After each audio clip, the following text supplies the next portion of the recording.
Good morning. My name is D.C. Agel from NASA's Jet Propulsion Lab in Pasadena, California. We're here today to talk about the Juno mission to Jupiter. And currently, Juno is 7,071,000 miles from the gas giant. And on July 4th, it's going to light up its main engine and head into orbit. So to talk about Juno today and its science and Jupiter orbit insertion, we have with us Ed Hurst, Juno mission manager from the Jet Propulsion Laboratory. Scott Bolton, Juno Principal Investigator from the Southwest Research Institute in San Antonio. Steve Levin, Juno Project Scientist from JPL. Jack Connerny, he's the Juno Deputy Principal Investigator and Magnetometer Investigation Lead from the NASA Goddard Space Flight Center in Greenbelt, Maryland. Fran Bagenal, Juno Magnetospheres Co-Investigator from the University of Colorado at Boulder. So before we start things off with our panel today, I'd like to introduce Diane Brown. She's the Juno Program Executive from NASA Washington. Thank you.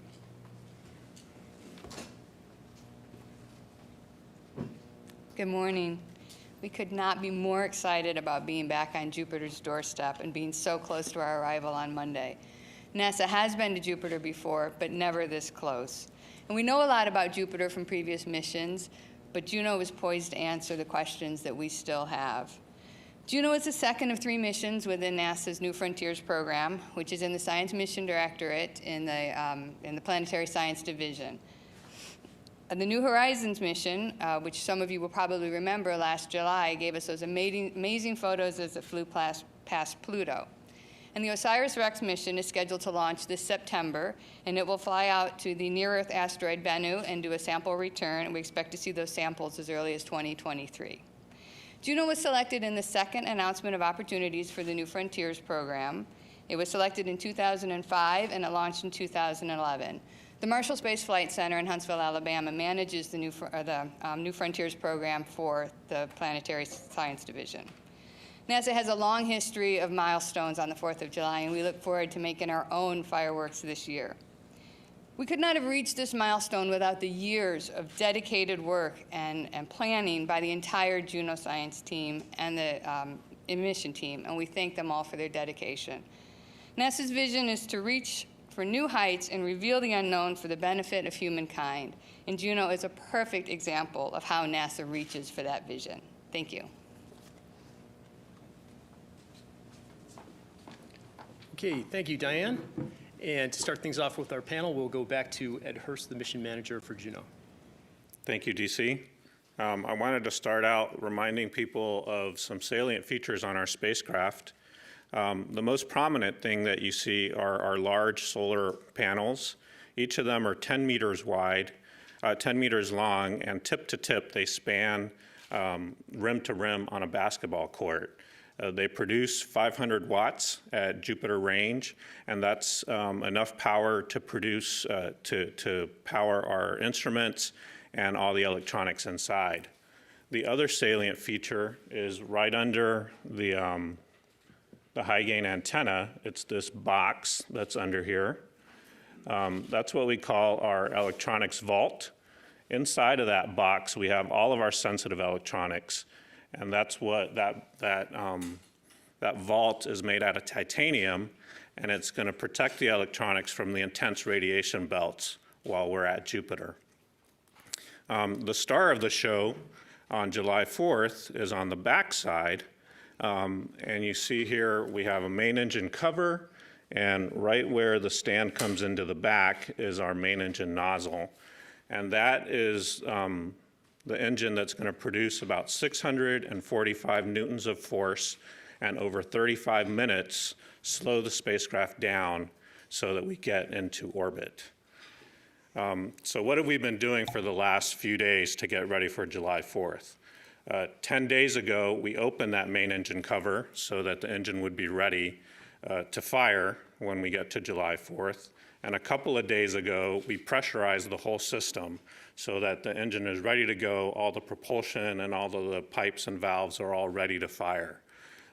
Today, we're sending the last commands up to the spacecraft, and once those commands are sent, it'll be hands-off from the team here on the ground. We'll continue to monitor the spacecraft and make sure that everything is executing as we expect it to execute. But the spacecraft is on its own, and it's designed to take care of itself along with all of the command sequences that we've sent it. So to show you a little bit more about what's going to happen on July 4th, can I have the first animation, or my only animation? What you see on the screen, the little puffs that you see right now are our smaller thrusters. They're 4.5 newtons in size, and they're reorienting the spacecraft so that we get the engine in the proper direction so that when it fires, we're slowing the spacecraft down. You now see the thrusters, they're spinning the spacecraft up from 2 revolutions per minute to 5 revolutions per minute, so that when we do the burn that you're seeing on the screen now, the spacecraft is in a stable configuration, and over that 35 minutes, we get the thrust in the direction that we need to get it.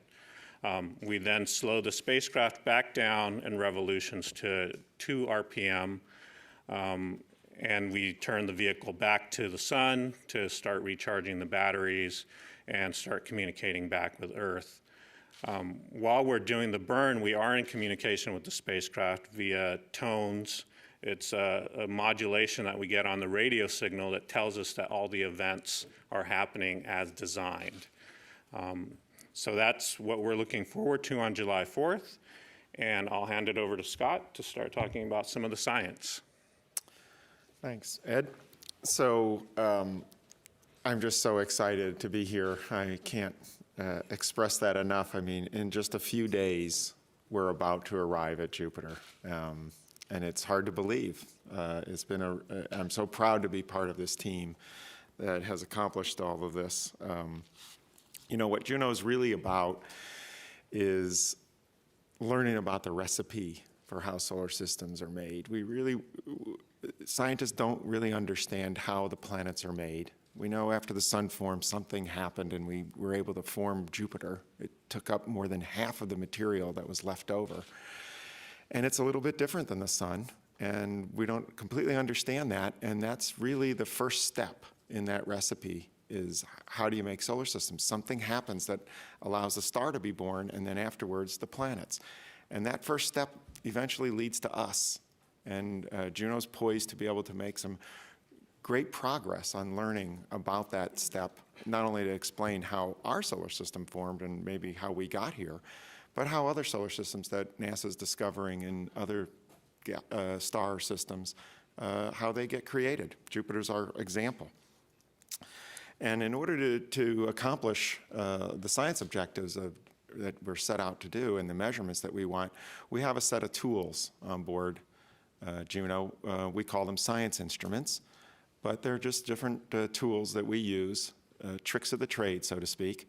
And I want to give you a little idea how those work. They're situated around the spacecraft that you're a little bit familiar with from these images and what Ed just explained. And I'll show you that on this first animation. You'll see sort of an X-ray view. The things that are in color are the science instruments. They're all looking out between the solar arrays. The solar arrays are, of course, the spacecraft's spinning, so everybody gets their turn to look at Jupiter. This was a very efficient design. In the middle, you see all these boxes cluttered together. That's inside of our radiation vault. So that's a giant box that is about 400 pounds of titanium to shield sort of the vital organs of Juno. I mean, this is where the computer and the brains lie, all the sensitive electronics. We have to shield it because Jupiter is basically the harshest region in the entire solar system. It is a planet on steroids. Everything about it is extreme. The radiation would just not only kill people, but it would knock out our electronics, and so everything's protected inside. That was one of the aspects of our design that was very efficient. We decided, this is the first time NASA's tried that. We put all the electronics in this vault. Another aspect was having this spin where the instruments are able to look out between the solar arrays. So we don't have to spend a lot of efforts turning the spacecraft. Everybody kind of gets their turn as we spin through. So it was a very simple, efficient design. And that's sort of a theme throughout Juno. What I'm going to show you now is some exciting new data that we just got last week. But before I show that to you, let me give you a little bit of a background of what you're going to see. So as you travel from the Earth to Jupiter, you're traveling through interplanetary space. You're basically in the sun's domain. The sun fills interplanetary space with charged particles. We call them the solar wind. It's blowing through space. That solar wind, these charged particles, ions and electrons and protons, they basically would bang into Earth, but the Earth has a protective shield called a magnetosphere, a magnetic field around it. That's like a cavity or a balloon that's inside this other cavity.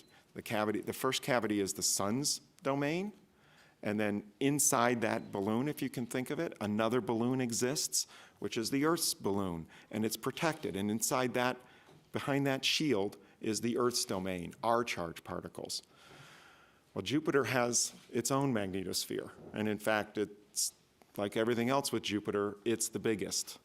It's the biggest object in the entire solar system, is Jupiter's magnetosphere. If you could see it, it would look like the size of the moon.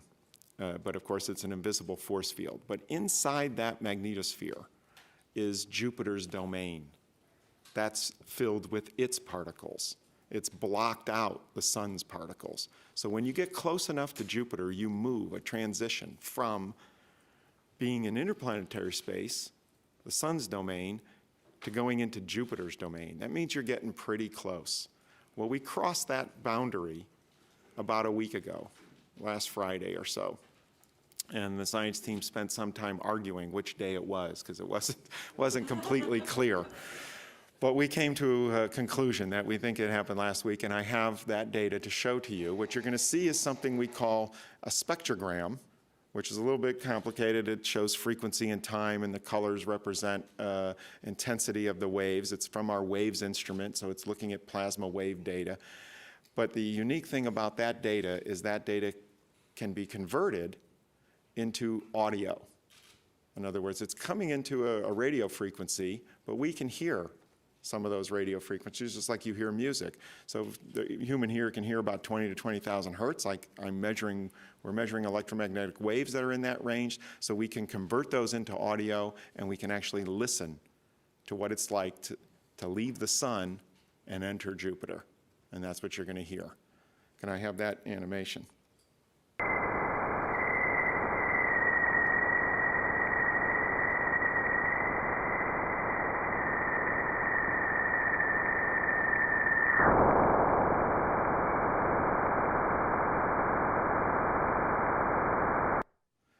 Just the sound of it can tell you it's non-trivial to go into Jupiter.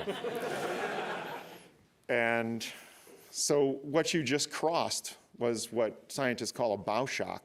It's the same kind of thing that you hear about if you're on listening about how a supersonic jet works, right? It flies through the fluid or the air and makes a shock in front, a shock wave. A boat going through the ocean creates a bow, right? Shock, a wave in front of that.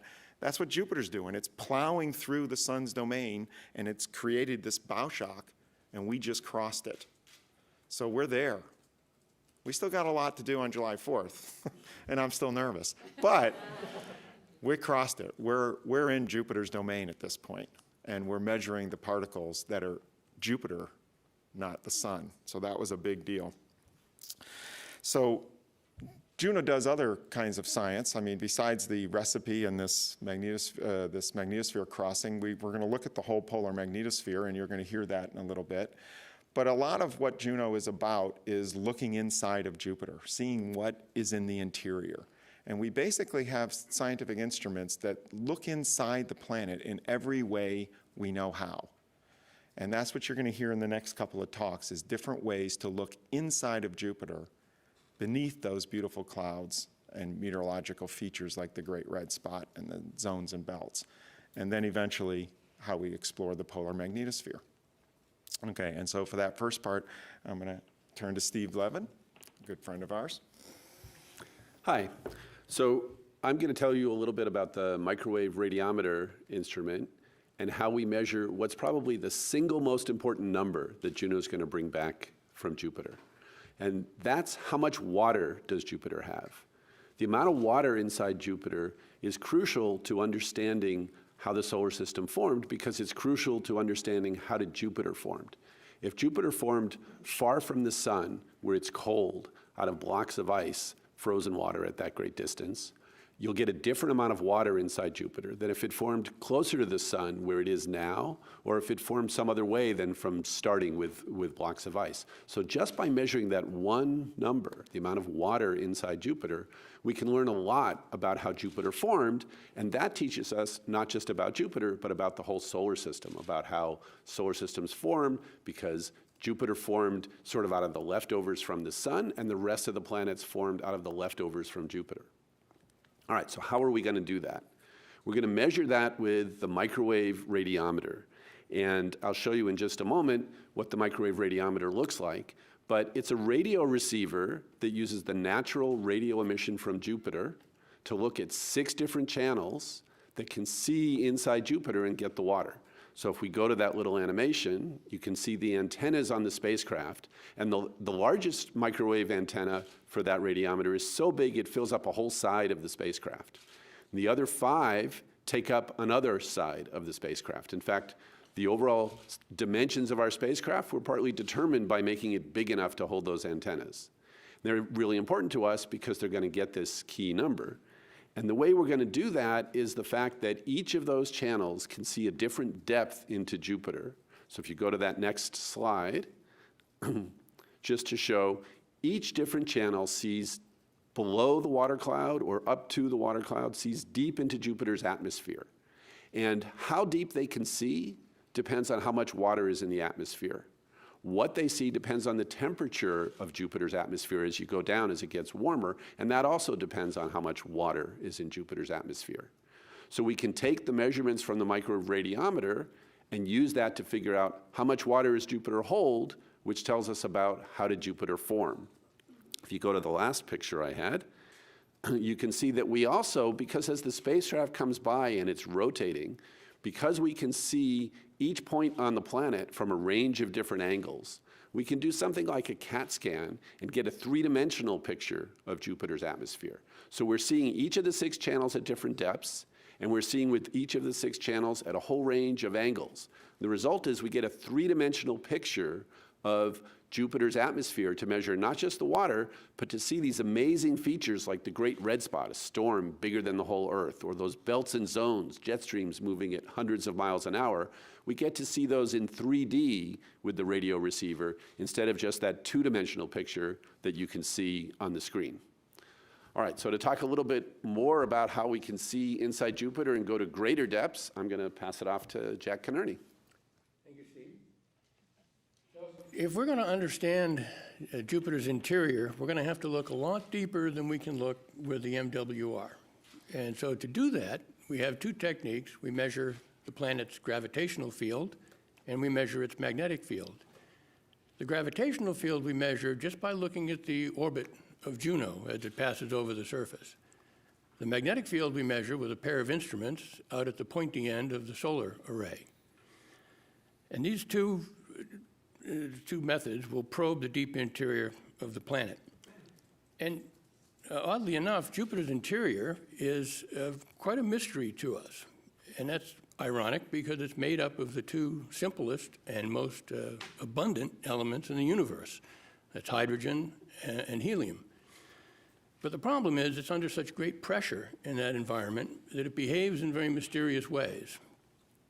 So I can only explain to you what we think the interior of Jupiter looks like at this time. If we could roll the animation. So beneath the visible cloud tops that we see, there's a layer of molecular hydrogen that extends to great depths. And then beneath that, there's a core of metallic conducting molecular hydrogen. What happens is the hydrogen atoms are pressed shoulder to shoulder so closely together that the electrons that are normally bound to the molecular hydrogen are free to roam about the entire interior. That makes it a good electrical conductor. And then beneath that layer, we think there may be a dense core of heavy elements, everything heavier than hydrogen and helium. We don't know that that core is there. It may be 10 Earth masses, it may be 20 Earth masses, and part of this mission is designed to determine if there is a core at the center of Jupiter, and if that core was possibly the seed onto which the atmosphere collected and made Jupiter the largest planet in our solar system. So if I could have the next shot. This is a cross-section, a wedge shape of what we think the interior looks like. And you see that onion skin on top, that's the visible surface of the atmosphere that we're familiar with. And if you take a little chunk out of the topmost piece, that gives you the wedge to the right.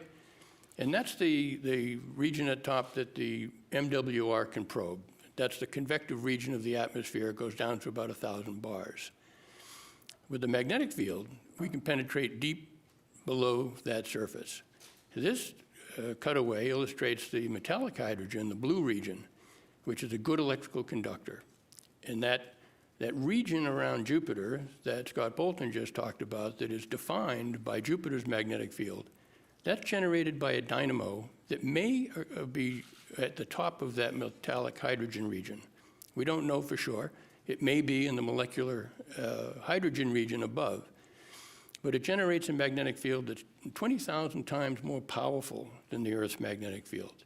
And that is what gives Jupiter control over its own domain. So in order to determine where the dynamo is generated, we have to make a series of very accurate observations totally enveloping the planet. And so to do that, we've designed a mission plan that takes Jupiter in its science orbits very close to the surface, takes Juno, sorry, very close to the surface of Jupiter in its 14-day orbits. And if I could show that orbit clip, this shows you Juno in its elliptical orbit, racing over the surface of Jupiter at its closest approach, and at the end of its 14-day orbit, the furthermost extreme, it's about 45 planet radii away. Jupiter rotates every 10 hours, roughly. And so we phase these orbits specifically so that we come by the surface, we probe different longitudes, and we space them out very carefully so that by the time we're done, we've enveloped Jupiter in a dense net of observations that we need to characterize the magnetic field with the kind of resolution that we are searching for here. So if I can have the next animation, I'll show you how that works. After a few orbits to set up this mapping plan, the subsequent orbits come down separated by about 90 degrees, and you see Juno traveling from north to south, from pole to pole, with every orbit.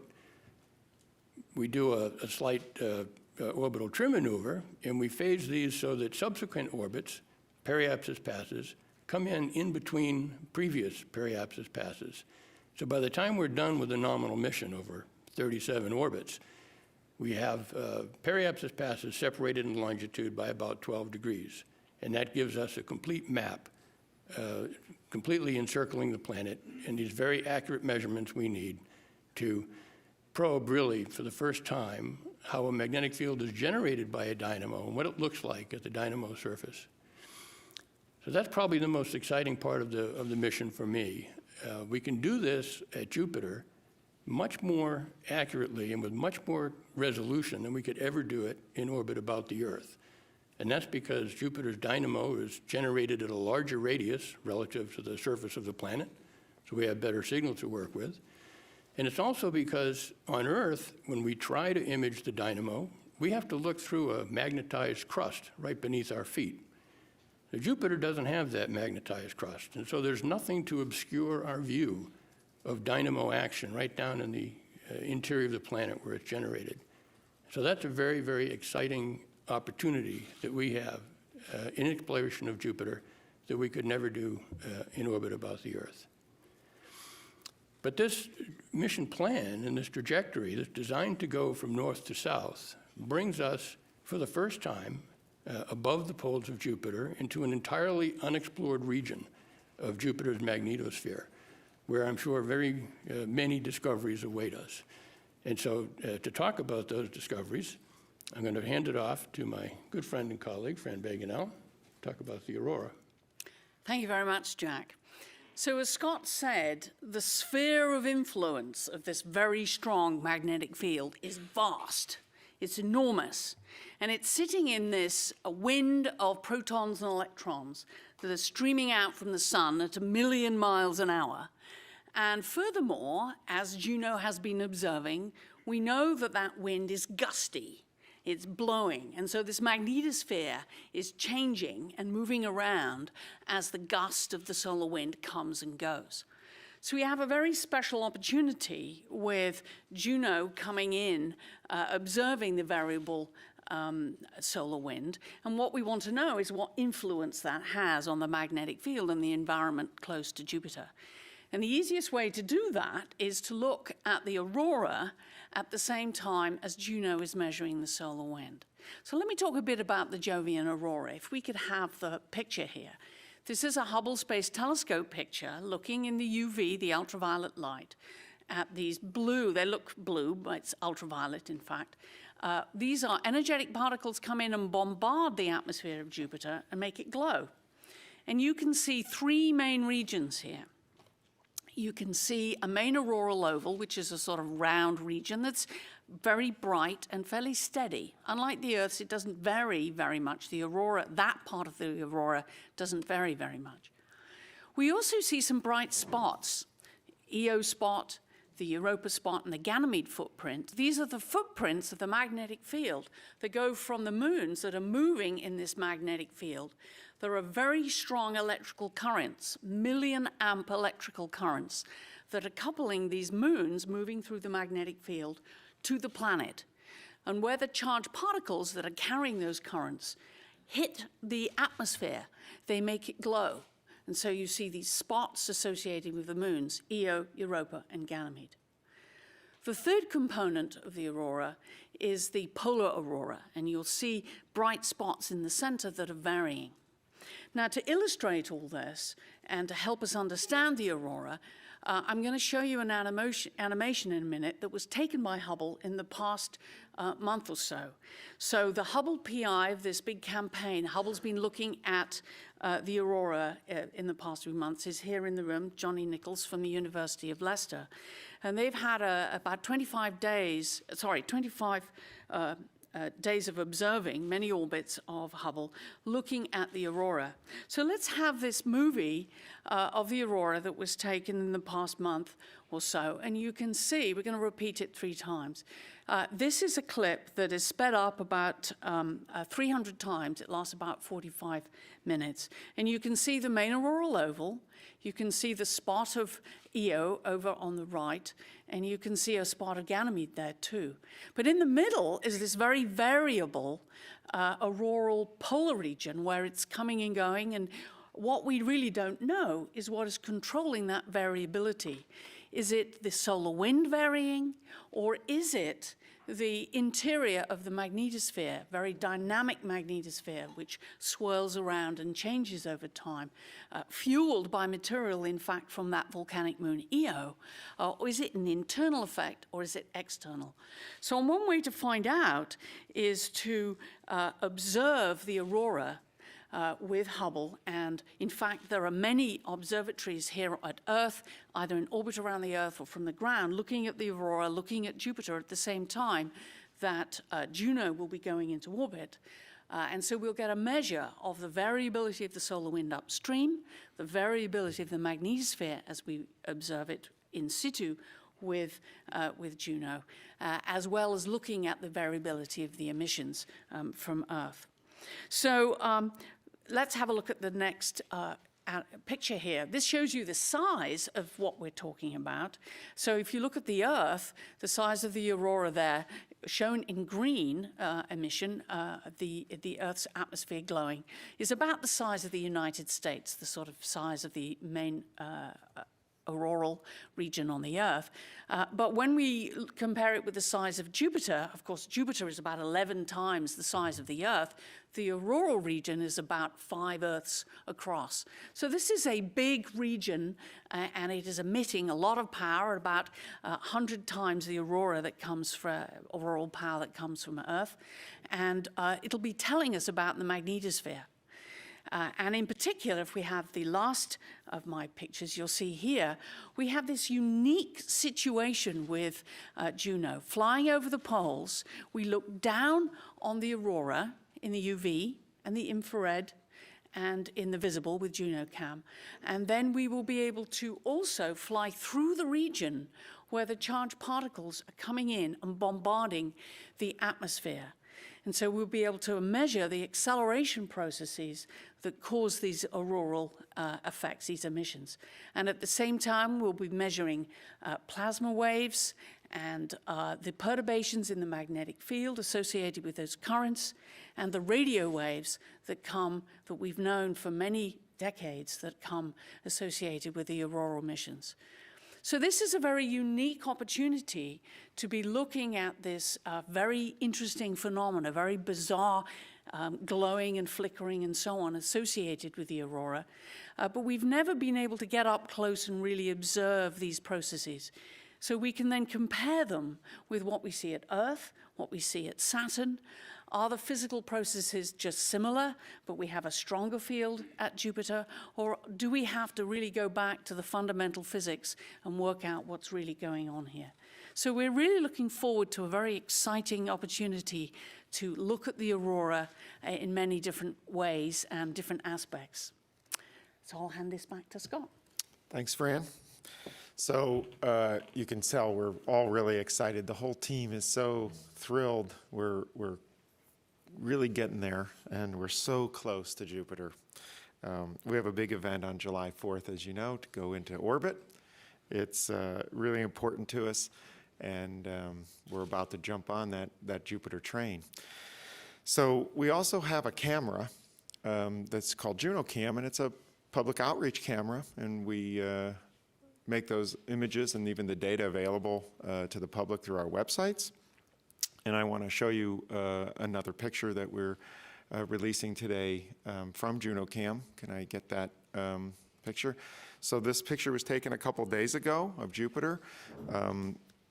Some of the unique or exciting ideas is that not only can you start to see the colors and the zones and belts of Jupiter, but you can actually see the red spot in this image. And you see 3 of the Galilean moons. The lower one is Europa.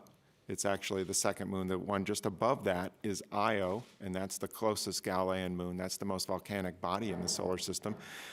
And then the furthest out one is Ganymede, and those bodies those are the satellites moving around Jupiter. Those are 3 of the 4 Galilean satellites. And in the auroral pictures that you saw that Fran just showed, the footprints of those are in the aurora. So there's an umbilical cord through the magnetic field that's tying those moons into Jupiter. And they're sending particles back and forth. And when the particles from those moons go into Jupiter, they light up. And that's kind of cool. So I hope you all join us. We're getting really close. We're really excited. We want to invite everybody along for the ride. Come see us on July 4th. Thank you. Back to you, DC. Thank you, Scott. So we're going to open it up to the floor here at JPL for any questions from the media. If you have a question, just raise your hand. Emily over there. And please wait for the microphone. Please state your name and media affiliation. Hi, Emily Lakdawala, the Planetary Society. I think this is for Steve. It's a question about the hydrogen that you're looking for in Jupiter. How do you know that the water that you're going to be measuring there is primordial water, that is not kind of exchanged with the supply of molecular hydrogen in Jupiter? How do you tell the difference between those two? Okay, so remember, it's really the oxygen that we're after, right? Water is H2O.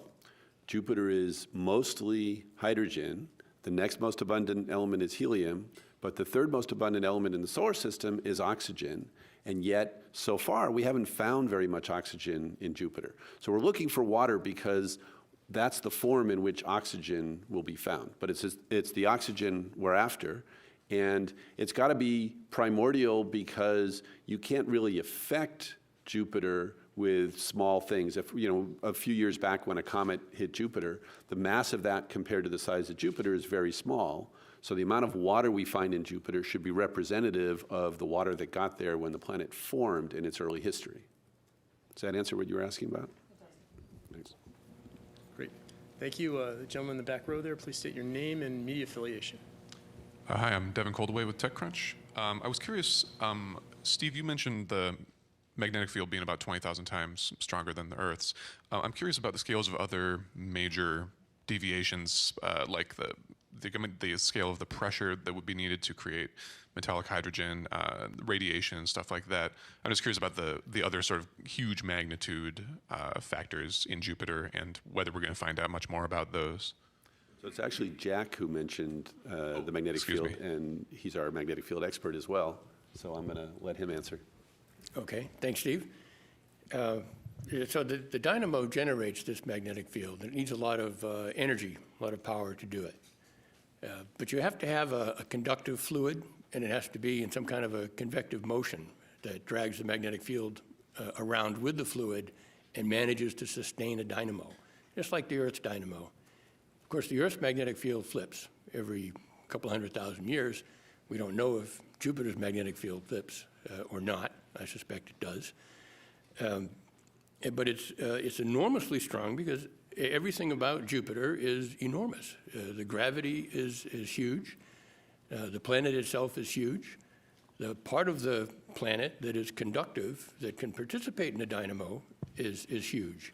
So it's no surprise that it generates a magnetic field that's about 20,000 times more powerful than the Earth's magnetic field. But Jupiter itself is such a large body that when you're at the surface, you're kind of far from where the field is generated. And at the surface, the field magnitude is only about 20 times the field magnitude of the surface of the Earth. But even still, this spacecraft is going to fly in space through a magnetic field that is 10 times greater than anything we've ever experienced. And so that's one of the curiosities. We're going to have to see how it performs when we do that.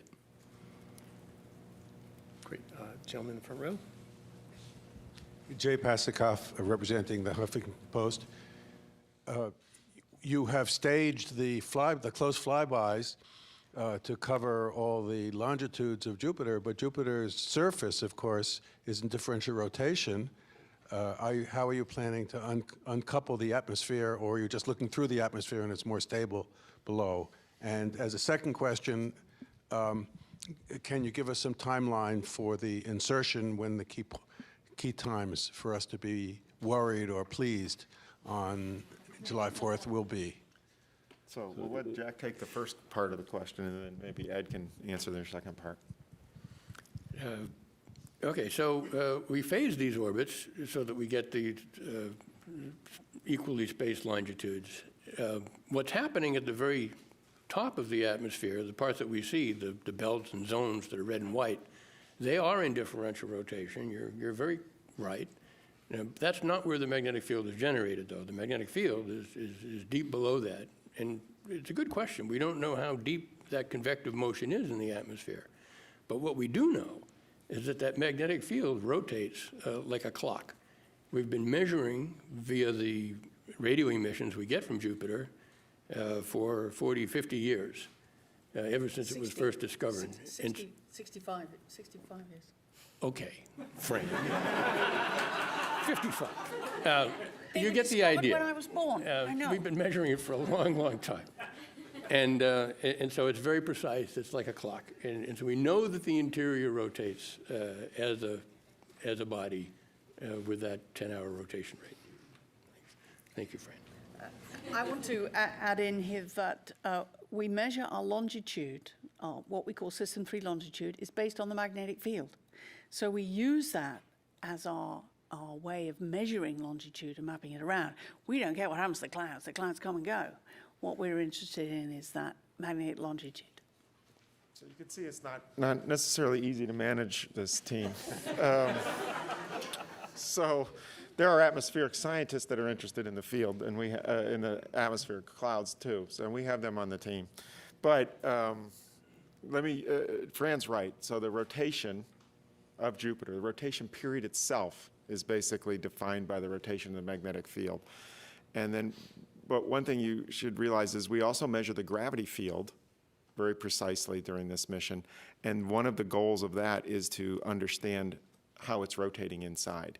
How deep, and when does that rotation start, and how does it work? Let me go back to Ed for the details of the orbit insertion times. Yeah, the two key times that I would keep an eye on are when the main engine burn starts and when it stops. And the signal that we get, the event will be over by the time we see that happen. There's 48 minutes of light time for the signal to reach from Jupiter to the Earth. We get the signal that the main engine burn started at 8:18 p.m. Pacific time, and then 35 minutes after that, at 8:53 p.m., we'll see the signal that the main engine burn has stopped. There's obviously activity before and after that, and we can get you a more detailed timeline. But those are the really two key times on July 4th. Okay, thank you, Ed and panel. And I understand we have a question from media on the phone. So please state your name and media affiliation. Hi, thanks, DC. It's Irene Klotz with Reuters. I have a couple questions. For Scott, you mentioned in your opening comments that you still feel a little nervous about the upcoming burn and orbit insertion. If you could maybe just talk a little bit about what about that gives you pause, and also give us the speed that Juno will be moving relative to Earth just before the burn starts, and the speed of the spacecraft when the burn is finished. Okay, so did I say little in the nervous? That was probably a misstatement. So yeah, I'm nervous. I have mixed emotions. I'm excited and with anticipation, of course, because we're finally arriving. But I've also have tension and nervousness because there's a lot riding on what happens July 4th. We have to perform this critical maneuver. As Ed described, the rocket motor has to burn at just the right time, in the right direction, at the right moment for the right amount of time for us to get into orbit. And if that doesn't all go just right, we fly past Jupiter. And of course, that's not desirable. We would like to go into orbit to do the science. So that part of it is challenging. And of course, the idea that we're going into this planet, this extreme environment that is so much greater than anything we've ever experienced before, is all happening for the first time when we have to fire this complicated, delicate maneuver, and having the lack of any control. It's all automated, right? So the light time between Jupiter and Earth is 40 minutes or so, or more than 40 minutes, and so the whole burn is about 35 minutes. So everything's automated. The spacecraft's a smart robot. We've tested everything. But still, everything's riding on it. And I kind of felt the same way when I was at the launch. I was so excited to be there that we were finally leaving Earth and launching on the rocket to go to Jupiter. But I kept looking and thinking, gosh, the whole spacecraft's on top of that rocket. What if something happens? And that's a big risk, you know. And of course, you don't get the great gains of reaching out, you know, and exploring and learning about nature unless you take those risks. So I'm not against the risks, but it doesn't mean that I'm not nervous. The second part of the question was the speed. So I may not remember all of these. We may have to get that to you. But I think at the time that we arrived there, right before the burn, we're moving about 160,000 or 165,000 miles an hour. So we're relative to Earth. So that's incredibly fast. And I don't think we've had any human object that's moved that fast that's left the Earth. After the burn, somebody would, I don't have that number at the top of my fingertips relative to Earth. Right, we'll get Thanks. The other question I have is just about the kind of the big picture science of understanding more about how and where Jupiter formed. What is the kind of the range of opinions on where the planet started off and how it got to where it is today? I know that's a really big question for a short press conference, but if there's a way to kind of generalize even just how divided the community is on the question, that'd be helpful. Thanks. Well, I think there's there's a lot of scientists on the team, and there are many scientists not on the team, and there's not a consensus on the answer of where Jupiter formed. You know, initially it's at 5 times the distance of the sun, and that was sort of the idea traditionally. Now there are models that show planetary migration might exist. Jupiter may have moved to its present location from further out, forming further out. Trying to explain the composition. Some models show Jupiter forming out near Uranus or Neptune and then moving in. But the truth is we don't know the answer to that, and one of the big clues will be the oxygen abundance and how much water is in Jupiter. That will help us, but also the core will also help that. Great. Thank you, Scott. I understand we have some questions from social media. Jason? Indeed. First question here comes from RIA Novostovi reporter from a newswire service here asking, how will NASA deal with solar panel fouling and degradation in the course of the mission? What are the chances that it will last longer than planned?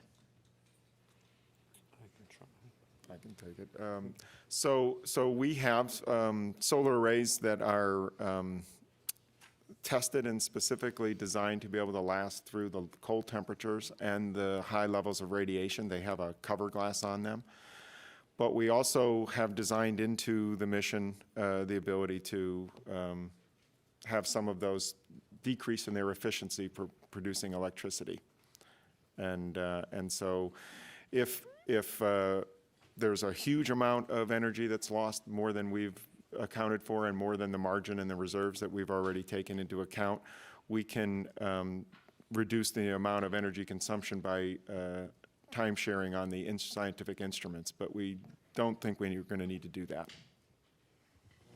All right, next question comes from a Twitter user, Perlobby, who asks, what's the average lifespan for the instruments given Jupiter's environment? So I'll take that one too. That varies a little bit. There are the instruments that have all of their electronics inside the vault are designed to last through the end of the mission, all the way through the completion of all the orbits. We have a couple of instruments that were added late that we did not feel we needed to put into that radiation, the same kind of level of radiation protection. I think the infrared camera and the visible camera are outside that box, and they were designed to be able to last long enough to accomplish all the science objectives. But our analysis now indicates that they'll probably last much longer. So, but there's a little bit of variation. So some of them last through about the first half of the mission, and but the bulk of the science instruments go all through the whole mission. All right, coming off of our Ustream feed here, Penn State Phil asks, if Juno determines there is a solid core, can it detect what elements that core might be made of? I'll let Jack take that. Well, thank you, Scott. I don't believe so. We'll know what the mass is, the summation of mass there, but we won't be able to identify whether it's iron or lithium or what the elements are. It might also be pointing out, because the questioner assumed it was solid core. We're talking about a dense core in the center of Jupiter. It may not be a solid. So I've been going to all these science team meetings for many years, certainly since launch, 5 years. And every time I have a science team meeting, the interiors group come up with a different theory for how this material works at these very high pressures. We're working in a new environment, which we don't know the physics of how things work at these high pressures. And they're coming up with theoretical quantum mechanical models, but they can be wrong. And so we're going to make the observations that will be key, they will be important. But I'll bet you that the theorists are going to keep adjusting and adapting their models, but we will have constraints. Wonderful. This last question comes from Twitter user Carl, who asks, when will we get the first images from Jupiter after JOI?